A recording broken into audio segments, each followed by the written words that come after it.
여러분 안녕하십니까? CJB 아침 뉴스입니다.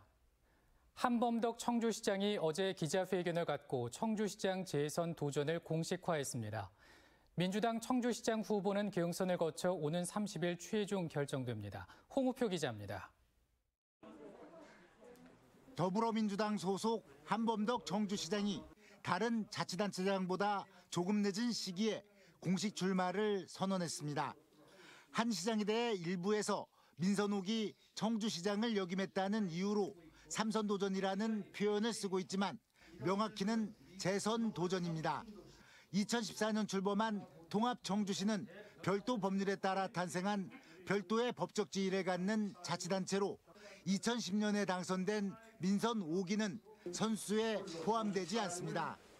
한 시장은 전국 최초 법정 문화도시 지정과 시내버스 준공영제 도입, 민간공원 조성 등을 민선 7기 지적으로 꼽았습니다. 이를 바탕으로 청주시가 글로벌 명품 도시가 돼야 한다며 자신이 다시 시장직에 도전하는 이유와 목적이라고 밝혔습니다. 전환과 위기의 시기에는 86만 시민을 배에 태우고 희망찬 미래를 향해 안정적으로 향해야 할 노련한 선장이 필요합니다. 불통시정이라는 프레임에 대해서는 적극적인 해명과 반박을 해놨습니다. 시민협력관과 민간 거버넌스가 대표적 소통행정의 상징이라며 앞으로도 더욱 소통에 신경을 쓰겠다고 밝혔습니다. 시장이 직접 언론 앞에서 시정에 대해 브리핑하겠습니다. 이를 위해 이번 저희 슬로건을 당신 근처에 있는 시장이라는 의미에서 당근이 시장으로 하고. 한 시장이 공식 출마 선언을 한 가운데 같은 당 송재봉, 허창원 예비후보는 공개 토론회를 제안했습니다. 민주당 청주시장 후보 경선은 오는 28, 29일 양일간 권리당원 투표와 일반 시민 여론조사를 실시한 후 이번 주 토요일에 결과가 발표될 예정입니다. CJB 홍우표입니다. 충청북도 교육감 선거와 관련해 보수 성향 후보들이 단일화를 위한 첫 토론회를 가졌습니다. 후보들 모두 단일화가 반드시 필요하다는 원론적 입장에는 공감을 나타냈지만 그 방식과 시기에 대해서는 입장을 밝히지 않았습니다. 이태현 기자입니다. 현재 충북교육감 선거에 후보 등록을 마친 예비후보 3명은 전부 보수 성향을 보이고 있습니다. 진보 성향의 현 김병우 교육감이 3선 도전의 뜻을 밝힌 가운데 이들 보수 성향 예비후보들이 단일화를 위한 첫 토론회를 마련했습니다. 토론회에 참석한 후보들은 모두 개별 공약을 내세우며 자신이 보수 교육감 후보의 적임자라고 강조했지만 정작 단일화의 방법과 시기에 대해서는 말을 아끼며 신경전을 이어갔습니다. 먼저 아침 급식 의무화 공약 등을 내세운 김진균 예비후보는 구체적 단일화 방안을 논하기에는 아직 시기상조라는 입장을 밝혔습니다. 새 후보의 정책을 듣고서 누가 적임자인가 그것을 판단해달라는 의미에서 이제 정책 토론회를 갖게 된 것입니다. 심의부 예비후보는 붕괴된 교권을 되살리겠다는 공약을 강조한 반면 단일화에 대해서는 세 사람이 한자리에 한뜻으로 모였다는 말로 자세한 언급을 피했습니다. 저희 셋의 의견을 조율해서 하나로 뭉쳐 오늘의 잘못된 교육을 마감하는 데 있습니다. 평가 시스템을 다양하게 늘리겠다는 윤건영 예비후보 역시도 단일화에 대해서는 반드시 이뤄내겠다는 답변만 했을 뿐 절차나 시기에 대해서는 언급하지 않았습니다. 여러 가지 방법이 논의되고 있습니다만 우리 세 분이 모여서 충분한 검토를 해서 결정해서 어쨌든 단일화는 꼭 이루겠습니다. 세 후보 모두 공식 후보 등록 기간인 다음 달 12일 이전 단일화를 이뤄야 그 효과를 극대화할 수 있다는 입장을 나타내고 있지만 아직까지 눈치 싸움을 이어가며 여전히 단일화는 제자리 걸음을 보이고 있습니다. CJB 이태현입니다. 국민의힘 충북도당의 공천 갈등이 더욱 깊은 수렁으로 빠져들고 있습니다. 어제 도내 11개 시장 군수 후보의 공천 결과를 마무리했는데 도당 공관위원들은 지역 국회의원들의 부당한 공천 개입을 주장하고 나섰고 공천에서 탈락한 후보는 무소속 출마를 결정했습니다. 조영관 기자입니다. 국민의힘 충북도당 공관위원들이 공천 갈등에 가세했습니다. 공관위원들은 중앙당의 기준에 따른 공천 심사 결과를 박덕흠, 엄태영 국회의원이 부당하게 개입해 입맛대로 뒤바꿔놨다고 주장했습니다. 실제로 국회의원들이 중앙당을 다녀온 뒤 단양군수 후보는 류한우 군수 단수 공천에서 3인 경선으로, 보우는 최대 3인이 원칙이지만 4인 경선으로 봉복됐습니다. 한 공관위원은 지역 국회의원의 지시를 따르지 않았다는 이유로 사퇴를 종용받았다고 주장했습니다. 공관위에서는 정말 공정당당하게 심사에 임했다고 생각을 합니다. 그리고 저희 입장에서 봤을 때는 국회의원님들의 횡포가 아닌가. 청년위원들은 지난 21일 도당 운영위원회에서 한 청년 비하 발언을 문제 삼으며 엄태영 의원의 사과와 사퇴를 요구했습니다. 엄태영 국회의원은 중앙당 지침으로 내려온 청년 공관위원을 가르치며 아무것도 모르는 80년생 애들을 데려다 놓고 무슨 공관위원이냐는 비하 발언을 서슴지 않았다. 당원명부 유출을 주장해온 괴산군수 예비후보는 공천 결과에 반발해 탈당을 결심했습니다. 도당이 경선 배제 대상으로 결정했던 송인원 후보를 중앙당이 전략 공천하자 정성엽 후보는 무소속 출마를 결정했습니다. 공천 배제 대상인 송인원 후보를 단수 공천을 한 중앙당의 잘못이 큽니다. 이 배경에는 박덕흠 의원의 힘이 개입돼 있을 소지가 충분히 있습니다. 이로써 괴산군수 선거는 민주당 이차영, 국민의힘 송인원, 무소속 정성엽 후보와 함께 고심 중인 이준경 후보까지 가세하는 대혼전도 예상되고 있습니다. CJB 조윤광입니다. 더불어민주당에서도 공천 갈등이 이어지고 있습니다. 삼선 의원으로 청주시의회 현역 의원 중 처음으로 공천에서 탈락한 김성택 의원은 재판 중인 의원을 공천하고 자신을 배제한 결정을 인정할 수 없다며 재심 신청이 수용되지 않을 경우 무소속 출마도 불사하겠다고 밝혔습니다.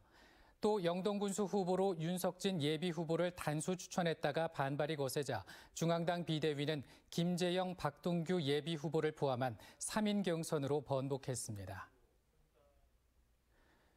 단수 공천 번복에 반발해온 류한우 단양군수가 결국 경선 참여를 선언했습니다. 이로써 국민의힘 단양군수 후보는 3명의 공천 신청자가 경선을 치르는 것으로 일단락됐습니다. 양당의 공천이 확정된 음성에서는 두 후보가 본격 선거전에 돌입했습니다. 박원 기자입니다. 국민의힘 류한우 단양군수가 기자회견을 열고 3선 도전을 선언했습니다. 류 군수는 단수 공천 철회에 대한 아쉬움을 뒤로 한 채 경선으로 바꾼 당의 결정을 수용하기로 했습니다. 지역 내에서 본선 전부터 당내 분란 조짐이 보인다며 무엇보다 화합이 필요한 시기라고 특히 강조했습니다. 출마한 후보들 모두가 명분을 갖고 6.1 지방선거에 임할 수 있는 방법은 현 상황에서 제가 희생을 해서 경선에 참여하는 길이라고 판단했습니다. 기자회견 이후 류 군수는 예비 후보로 등록하는 등 곧바로 선거전에 뛰어들었습니다. 국민의힘 단양군수 후보 경선은 오는 29일과 30일 이틀에 걸쳐 진행하고 다음 달 1일 최종 후보를 선출합니다. 양당의 공천 확정이 마무리돼 맞대결로 판이 짜여진 음성군수 선거전. 민주당 조병옥 군수가 지난주 예비 후보 등록을 마치고 지지세를 모으기 위한 행보에 돌입했습니다. 앞으로 실천 가능한 100대 공약을 내세워 재선 고지에 오를 것이라고 다짐했습니다. 민선 8기는 지속 가능한 성장을 통해서 더 큰 음성을 만들고 2030년 음성 시로 가는 확장기가 될 것입니다. 이것을 제가 추진하기 위해서 다시 재선에 도전하게 됐습니다. 국민의힘에서 경선 3파전을 통해 공천을 확정지은 구자평 예비 후보도 얼굴 알리기에 나섰습니다. 금왕읍장 등 30년 넘는 공직 경험을 바탕으로 새 인물이 음성 발전에 새로운 바람을 일으키겠다고 밝혔습니다. 군정의 방향성이나 중심감을 잃었다고 생각을 합니다. 앞으로 제가 군수에 당선이 된다면 당당한 음성, 국민의 자존심을 되살리면서 우리 음성을 중부권 제2의 핵심 도시로 만들어 나갈 것을. 각 지역마다 선거 대결 구도가 그려지고 있는 가운데 본선을 한 달가량 앞둔 상황에서 분위기가 점점 고조되고 있습니다. CJB 박원입니다. 지난달 10년 3개월 만에 최고 상승률을 기록한 충북의 소비자 물가가 4월에는 더 오른 것으로 분석됩니다. 민간단체가 이번 달 생활필수품 물가를 조사해봤더니 1년 전보다 5%대 상승률을 보였습니다. 장원석 기자입니다. 무섭게 오르는 물가에 전통시장 상인들도 울며 겨자 먹기로 음식 가격을 올리고 있습니다. 식재료와 공산품 등 생산 원가가 치솟고 있기 때문입니다. 재료비가 배는 올랐어요. 그래 떡값을 조금씩밖에 못 올리니까 힘들지. 소비자 물가의 선행지표인 생산자 물가는 지난달 불과 한 달 새 1.3%나 올라 5년 2개월 만에 최고치를 기록했습니다. 1년 전과 비교하면 8.8% 오른 것으로 국제 유가와 원자재 가격 상승이 주 원인입니다. 한국여성소비자연합 청주지부의 4월 생필품 물가조사 결과 46개 품목이 불과 한 달 사이 0.5%나 올라 전년 동월 대비 5.6%나 상승했습니다. 유가 상승까지 추가하면 물가 상승률은 8% 이상입니다. 곡물류 중 밀가루가 21.1% 상승한 것을 비롯해 돼지고기와 갈치, 마른 멸치 등이 가파른 상승세를 보였습니다. 최고 상승률을 기록한 양배추는 43.8%나 올랐고 소금과 오렌지, 소주 등도 상승폭이 컸습니다. 생선, 축산, 채소 기준으로 소비자 가격 상승폭이 컸으며 우크라이나 사태에 따른 파장이 지난달 기점으로 영향을 미치고 있어 소비자 물가는 추가 상승이 예상됩니다. 소비자 물가를 가늠하는 선행지수와 예측조사 등이 이달 물가 상승을 예고한 가운데 통계청의 4월 물가 상승률 공식 통계는 다음 달 3일 발표됩니다. CJB 장원석입니다. 여야 충북지사 후보가 확정된 가운데 지지 확보를 위한 공약 경쟁도 본격화되고 있습니다. 민주당 노영민 후보는 기자회견을 열고 임기 내 50만 개의 일자리를 창출해 고용률 75%를 달성하겠다며 오송국제 K-뷰티 스쿨 건립 등 4개 분야 13대 공약을 발표했습니다. 국민의힘 김영환 후보는 안철수 인수위원장과 김병준 지역균형발전특별위원장에게 충청북도가 건의한 카이스트 오송 캠퍼스타운 조성과 AI 영재고 설립 등 10대 현안 사업의 긍정적인 검토를 요청했습니다. 지난 대선에서 여야 후보들이 공약한 대통령 세종집무실 설치의 근거 법률인 행정도시법, 행복도시법 개정안이 어제 국회 국토교통위원회에 상정됐습니다. 어제 상정된 개정안은 민주당 강준현 의원과 국민의힘 정진석 국회 부의장이 각각 대표 발의한 일부 개정안 2건으로 국토위 법안심사소위는 2개 개정안을 병합 심사하게 됩니다. 세종시는 대통령 세종집무실 설치는 국정 운영의 효율성을 높일 뿐 아니라 그 자체로 국가균형 발전의 상징이 될 것이라며 조속한 국회 통과를 건의했습니다.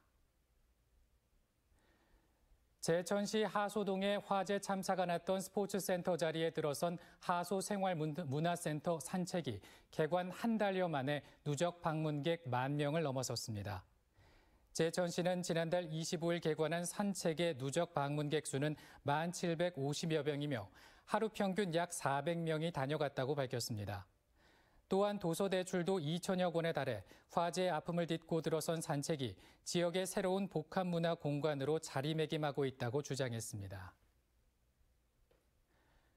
청주를 연고로 한 프로축구단의 재정적 지원 근거가 마련됐습니다.